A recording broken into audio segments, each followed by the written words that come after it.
You're listening to WGSN-DB, Going Solo Network, Singles Talk Radio channel, where we take a lighthearted and candid approach to discussions on the journey of relationship loss, divorce, parenting, being single, relationships building, dating, and yes, sex. Join our listeners and begin living your best life.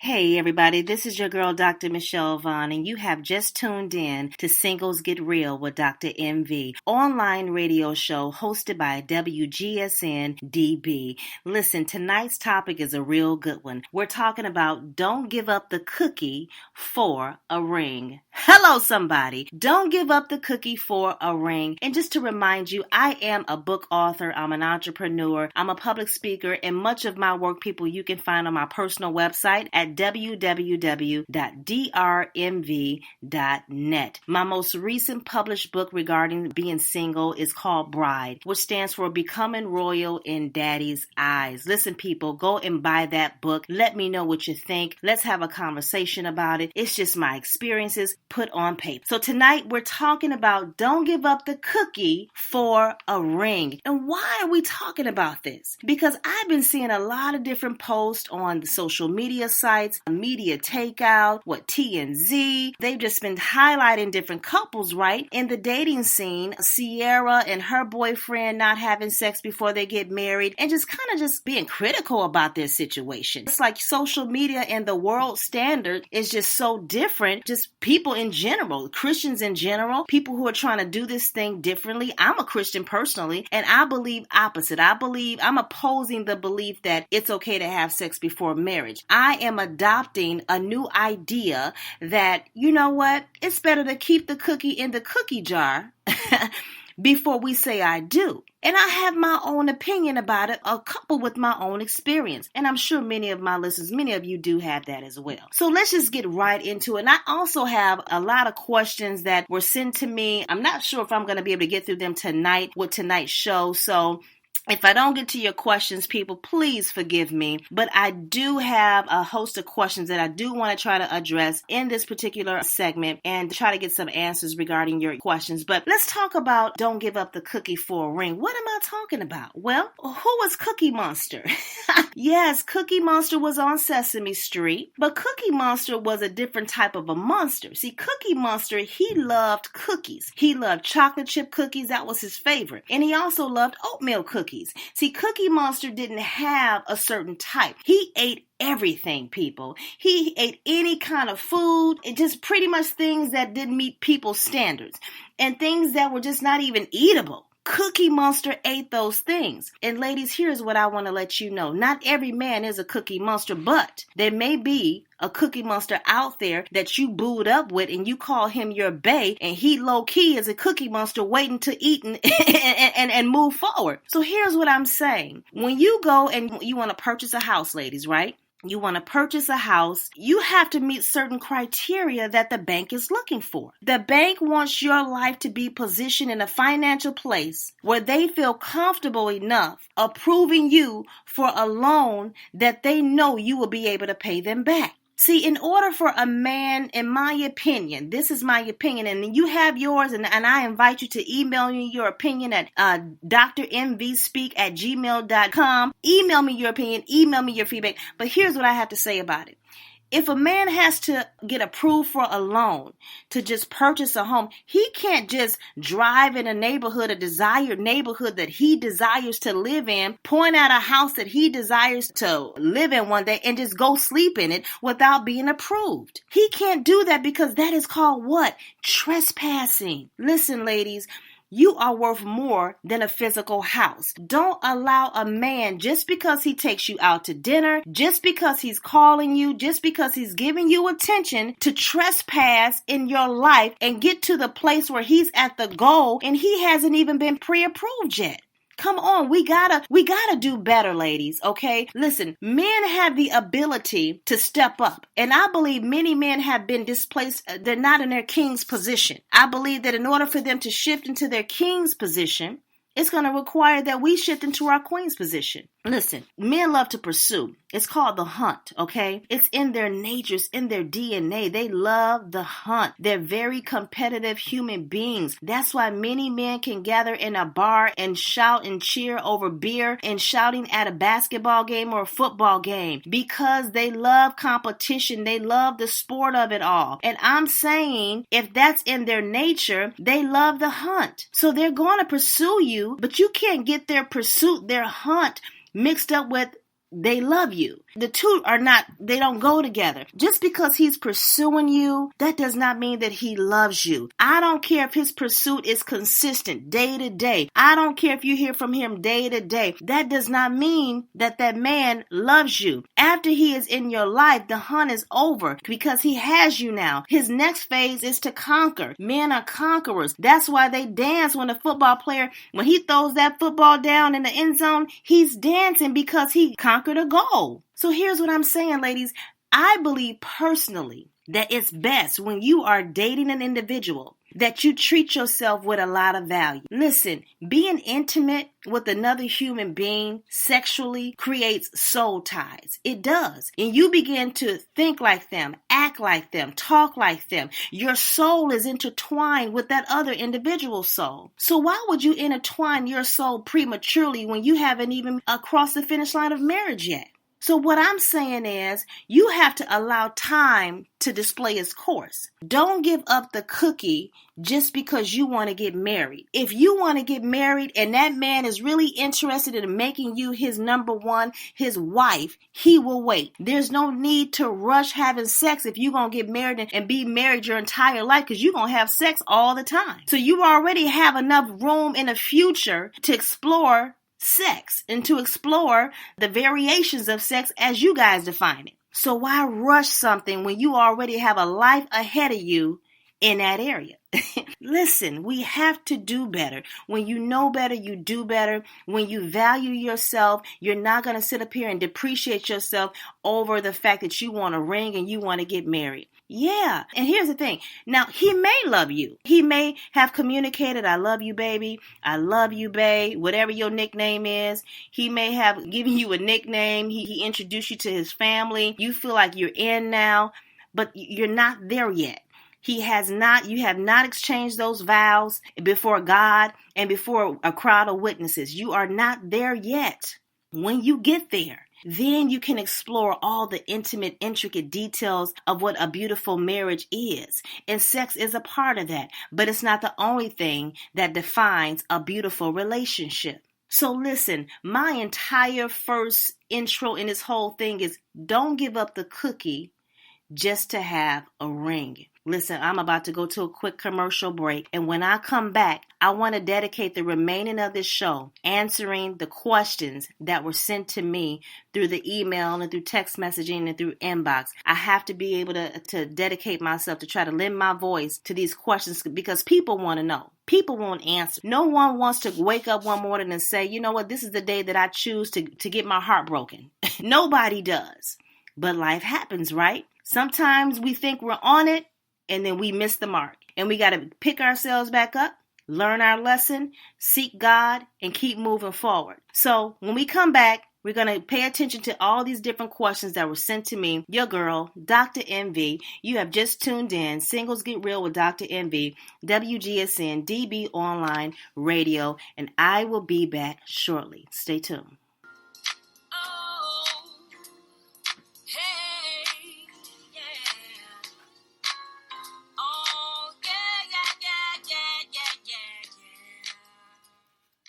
Hey everybody, you just tuned back in to Singles Get Real with Dr. MV, and tonight's topic is don't give up the cookie for a ring. This show is hosted by WGSN-DB online radio. Okay, so this second half, people, we're about to get into it. And thank you again for sending me these questions. When I was reading them, I literally have almost 30 questions. And people want to know. They want to know, am I in the right relationship? Am I doing the right thing? And listen, I don't profess to be Dr. Phil. I'm Dr. Michelle. Lending my experiences to this single life. I've been divorced. I'm single, a single mother, etc. So I believe I have some life experiences to add to this particular topic of being single, and being single with the attitude of having a high self-esteem and great self-worth. So let's get into these questions. Okay, first question is, and this is one of our listeners. They're asking, if he give me a ring and we know we getting married, can I give him some of the cookie since we know we gonna be together? Can I give him some? Listen, here's what I want to say. You really don't know until it is all said and done. People change their minds all the way up to the day of the planned wedding. Anything can happen. People panic. They freak out. They think they're ready. And all of a sudden, they change their minds. So it's not really guaranteed that you and this individual are actually going to get married or make it to the actual wedding day and successfully recite your vows. So why would you allow him to unwrap his Christmas present before Christmas? Listen, you are not Christmas Eve and you are not a pre-birthday. He is not, and he shouldn't be in a position with you to unwrap his gift before the actual holiday. So listen, we have to do better. When you know better, you do better. I promise you, if you keep your cookies stored in a cookie jar, they will not grow stale. This cookie is not going to grow stale. Like, please understand what I'm saying. It's going to appreciate in value over time. There's so many people giving away the cookies too early, and they're heartbroken and they're wounded and they're walking around. Listen, have you ever seen a cookie that's just bitten into and you say, you know what, I want a fresh cookie, and then I hand you a cookie and it's been bitten into? You wouldn't want that cookie. Why? Because someone has already taken a bite out of that cookie. You want a full whole cookie. So the same thing with it. Treat yourself like a whole cookie, worth, value, etc. Right? All right, moving on to the next question, because I told you we have a lot of questions. Okay. This person says, if Bae knows how to cook, do I still need to learn? Listen, let me tell you something. A relationship is just that. It's a relationship, right? So what if something happened to Bae? What if something happened to Bae and physically where he can't cook? What are you guys going to eat if you don't know how to cook? So even myself, I'm learning how to work my way around the kitchen. I believe that if both of you guys can cook, you don't have to be this chef. You just have to know how to cook a couple of meals where you two can survive. So I just think that that's where the balance in relationships. You have to have that balance. So learn how to cook together. Go to cooking classes together. Make that part of your relationship a fun part. And this is where I think you have to be creative in your dating or in your courting an individual. Do things that you normally wouldn't do. Take a cooking class together. Make it fun. These are memories that you are collecting. So I do think that it would greatly benefit you if you did learn how to cook just a little bit, just in case something happened to Bae. All right? Cool.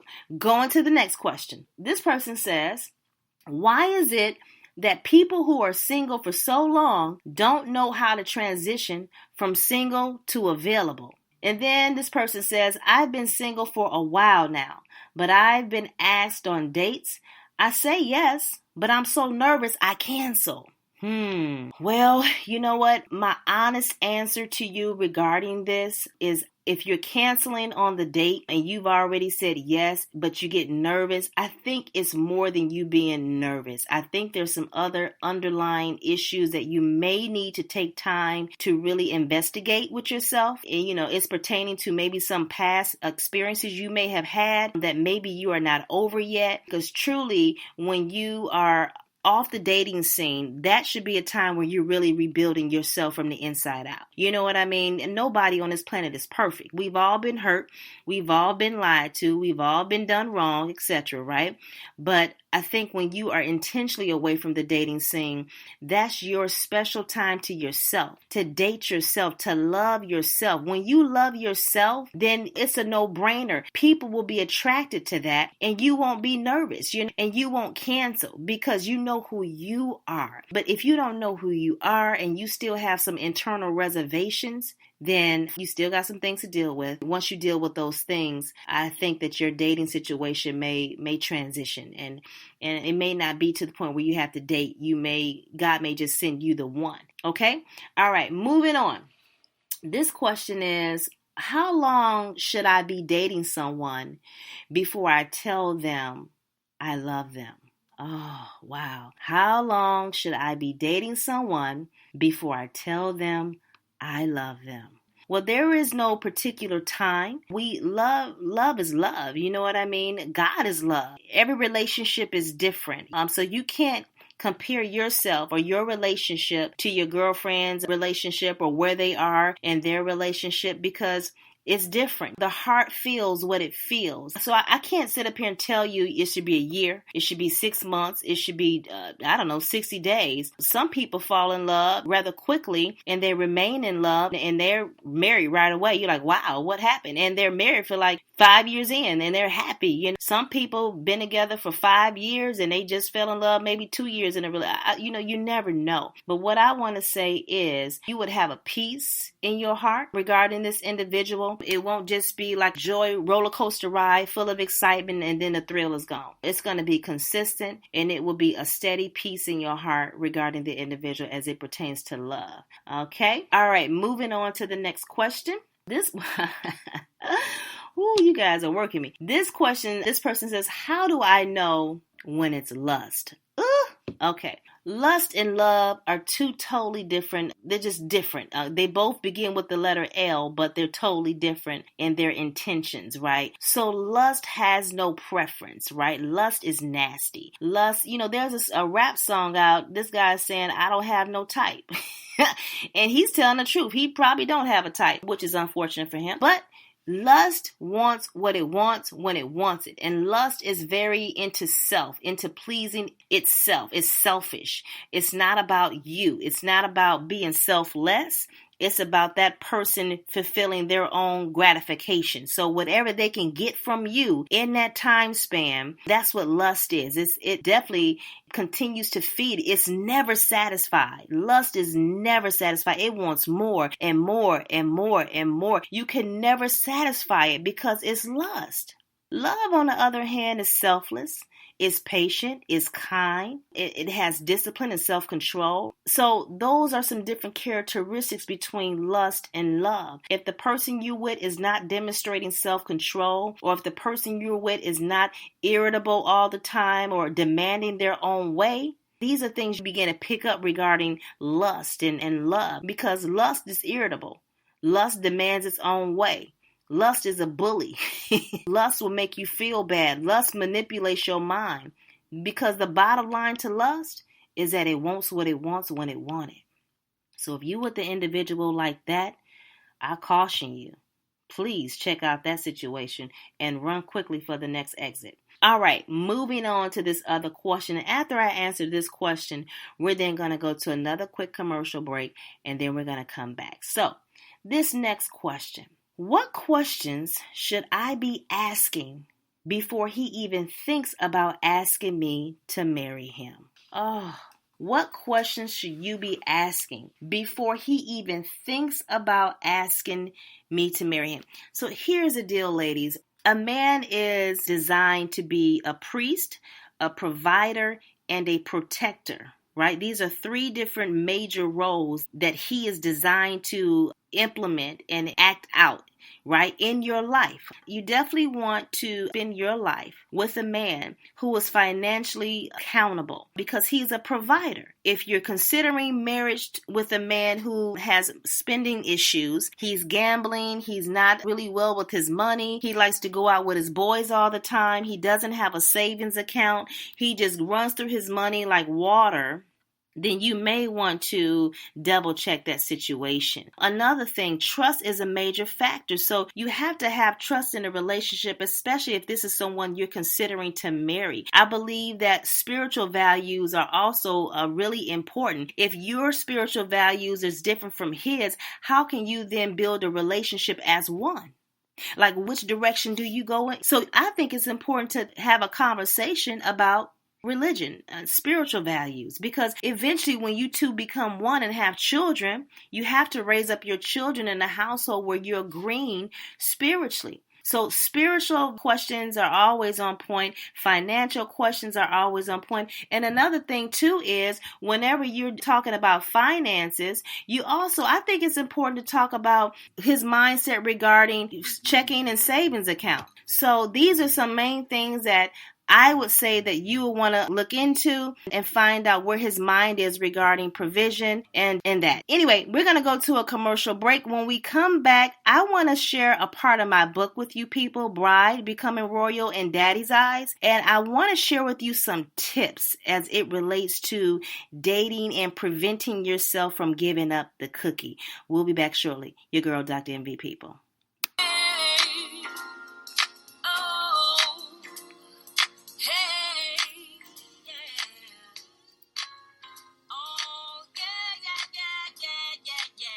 This is Cece Schatz, and I'm an inspirational speaker, divorce, life, and transitional coach with a unique style of healing from within.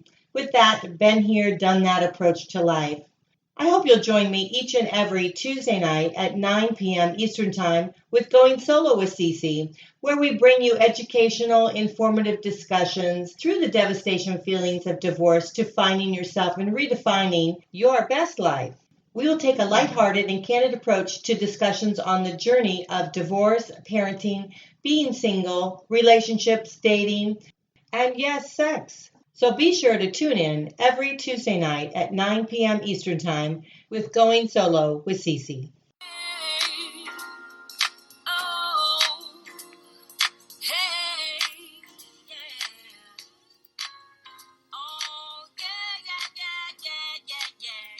Hey everybody, this is your girl Dr. Michelle Vaughn. You just tuned back in to Singles Get Real with Dr. MV. Okay, so we're coming around to the final discussions regarding don't give up the cookie for a ring. And I just want to give you some quick tips that I mentioned in my most recent published book called Bride, which stands for Becoming Royal in Daddy's Eyes. And so this book is all about singles who desire to get married, but while you're single, you're choosing to keep the cookies in a cookie jar.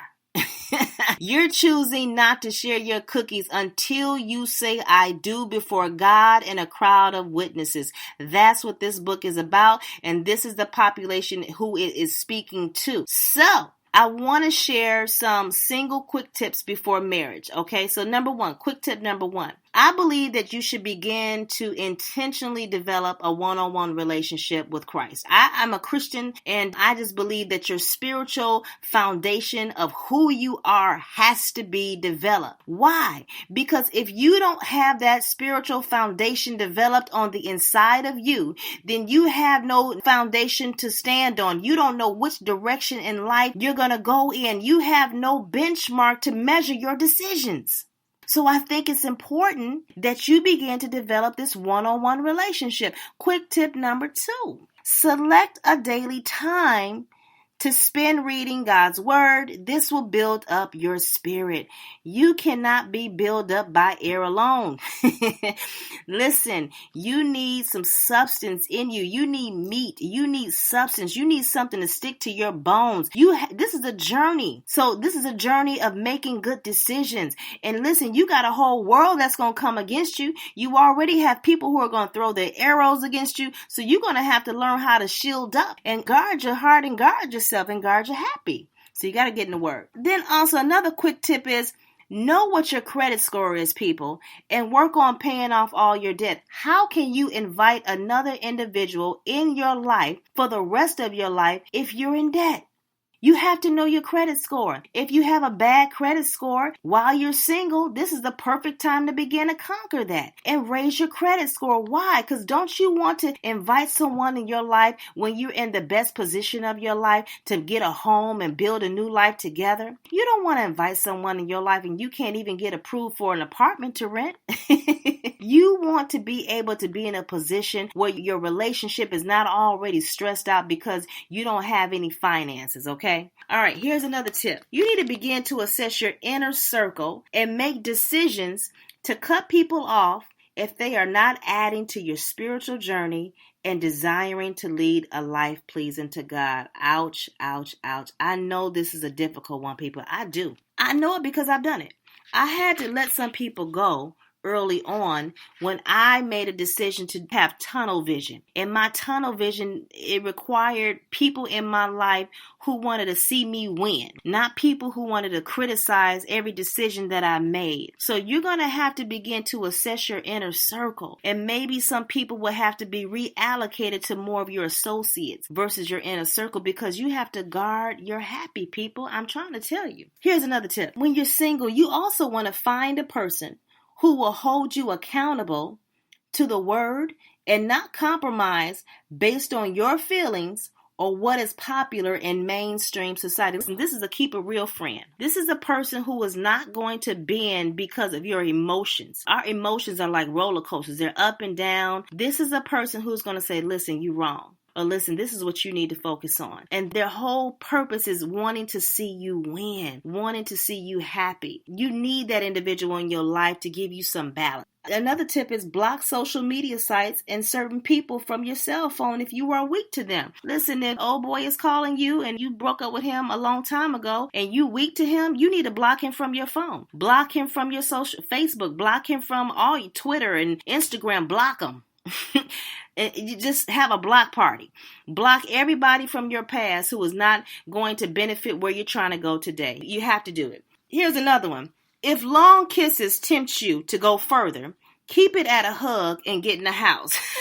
Listen, people, you cannot attempt to date somebody and not have sex and you sitting up here engaging in long kissing sessions. You're hot and you're bothered and you know your body is not that strong and you're kissing and expecting that man not to want to have sex with you. You expecting that woman not to...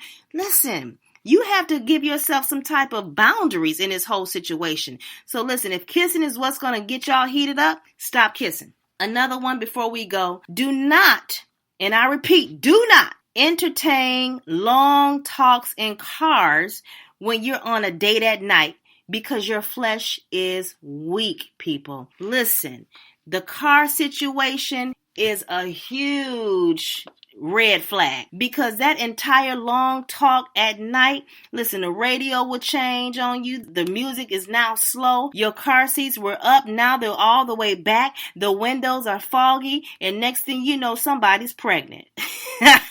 Yes, I said it. Cars can be dangerous for singles who are trying to wait to get married to have sex. Why? Because you are weak in your flesh. And it's only so many dates, so many movie dates, so many walks in a park, so many phone calls, so many text messages you two can have in a courtship and not be tempted to have sex. Listen, when you're in a relationship, you're meant to become one. So eventually, sex is going to pop up. Either you're going to keep the cookies in a cookie jar or you're not. And you're going to reap the benefit either way. Okay? Listen, people, thank you so much for tuning in tonight. My name is Dr. Michelle Vaughn. You just tuned in to Singles Get Real with Dr. MV, WGSN-DB online radio station, where every Thursday at 8 p.m. Central, you will be able to listen to conversations about being single, my thoughts, and also I'm going to have some guests on the show real soon. Peace out, people. Your girl.